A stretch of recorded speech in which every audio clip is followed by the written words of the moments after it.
बंगाल विधानसभा चुनाव अब और भी ज्यादा दिलचस्प हो गया है क्योंकि कई दिग्गजों की साख तो दांव पर है ही।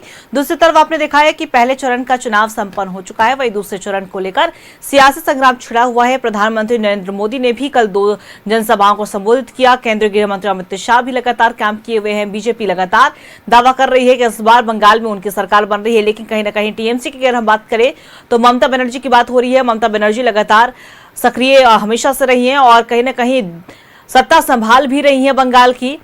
तो उम्मीद कहीं ना कहीं ये भी टीएमसी की ओर से जताया जा रहा है कि बीजेपी का सुपड़ा साफ होगा और एक बार फिर से वहां पे टीएमसी ही आएगी। दूसरी तरफ कांग्रेस भी अपना दावा कर रही है कि उसकी सरकार बन रही है। आपने राहुल गांधी का भी बयान देखा होगा, उन्होंने राहुल गांधी ने साफ तौर पर बयान भी दिया था, पहले चरण के चुनाव को लेकर जनता से अपील भी की थी।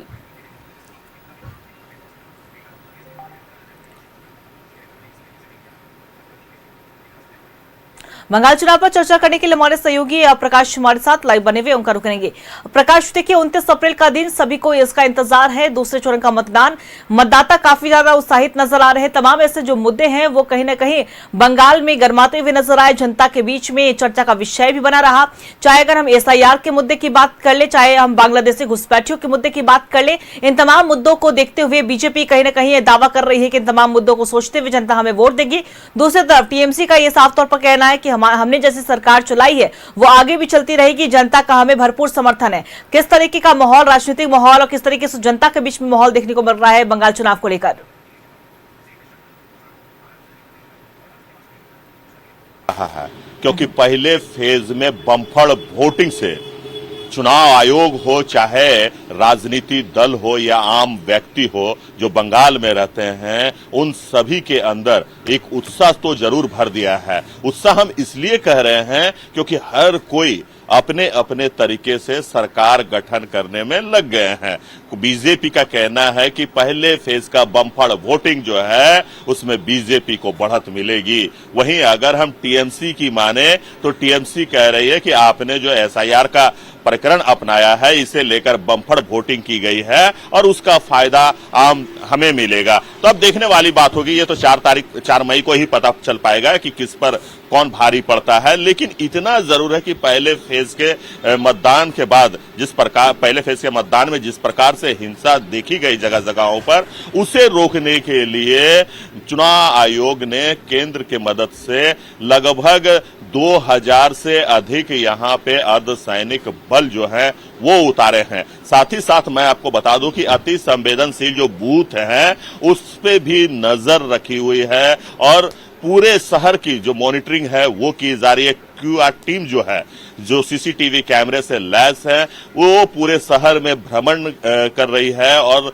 जगह जगहों पर जाकर स्कैन कर रही है। किसी भी प्रकार की अप्रिय घटना ना हो 29 तारीख का, इसका पूरा ध्यान रखा जा रहा है। जिस प्रकार से घटनाएं घटी है इसे लेकर भी तरह तरह की चर्चाएं हो रही है कि आखिर जब इतनी बड़ी संख्या में अर्धसैनिक बलों को उतारा गया है, बाहरी प्रदेशों से फोर्स लाए गए, तो इसके बावजूद भी अगर घटना घटती है तो कहीं ना कहीं चुनाव आयोग पर तो सवाल लोग उठाएंगे ही। तो उन सवालों का जवाब चुनाव आयोग की तरफ से दिया गया है कि सभी बूथों पर अब जो पहले 10-1 का फोर्स रहा करते थे, अब वहां पे 15-1 का फोर्स होगा। साथ ही साथ मैं बताऊं कि जिस तरह से मैंने पहला फेज का भी चुनाव बंगाल में कवर किया है, तो पहले फेज के चुनाव में हमने देखा कि जितने भी बूथ के अंदर जो थे, जहां पे पुलिस की तैनाती थी वहां पे सिर्फ महिलाओं की तैनाती थी, लेकिन जो पार्टी पोलिंग एजेंट होते हैं और जो बाहर में रहकर खड़ा होकर या फिर वोटरों को धमकाने का प्रयास करते हैं,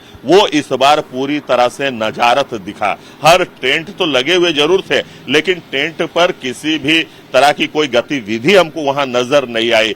जहां भी टेंट थे वो टेंट पूरी तरह से खाली था। तो देखिए, जिस प्रकार से पहले फेज में 16 राज्यों के अगर हम बात कर ले 152 जो बूथों पर विधानसभा क्षेत्रों में जो वोट पड़ा है, तो अब इससे देखने वाली बात होगी कि कौन आगे जाता है, कौन पीछे जाता है। लेकिन बम्पर वोटिंग से एक और जहां भाजपा भी खुश है, वहीं दूसरी और टीएमसी भी खुश है। अब देखना, क्योंकि ममता की अगर हम बात करें तो एंटी इनकम्बेंसी जो है वो कहीं ना कहीं भारी पड़ रहा है। लेकिन लोगों का कहना है कि देखिए, जिस प्रकार से मतदान हुआ है, तो अभी ये कहना जल्दबाजी होगा कि कौन बाजी मारता है, क्या ममता चौथी बार सीएम बनती है या फिर बीजेपी जो है वो अपना पर्चा लहरा पाएगी। तो अभी देखने वाली बात यह है कि किस प्रकार से आगे का चुनाव जाता है। लेकिन पहले फेज के जो जिस प्रकार से बम्पर वोटिंग हुई है 92% का, उसे लेकर कहीं ना कहीं लोगों में काफी उत्साह दिखा जा रहा है। जी चलिए, बिल्कुल देखिए, अब जनता ने क्या कुछ मुद्दे को सोचकर अपने जनप्रतिनिधि को चुनने का फैसला किया है, ये तो 4 मई को नतीजे में स्पष्ट हो पाएगा जब ईवीएम का पिटारा खुलेगा प्रकाश। लेकिन कहीं ना कहीं बंगाल चुनाव अब और भी ज्यादा दिलचस्प हो गया। बस एक चरण और चुनाव होना बाकी है। मतदाता काफी ज्यादा अपने मन के साथ अपने जनप्रतिनिधि को चुनने के लिए घरों से बाहर निकलेंगे। दूसरी तरफ चुनाव आयोग की तैयारी भी पूरी है, प्रशासन भी पूरी तरीके से वहां पे सक्रिय और कहीं ना कहीं अलर्ट नजर आ रही है चुनाव को देखते हुए। ऐसे में आप लगातार वहां के पूरी जानकारी लेते रहिएगा, हम आपसे अपडेट लेते रहेंगे। फिलहाल आपने तमाम जानकारी साझा की, इसके लिए आपका बहुत बहुत शुक्रिया।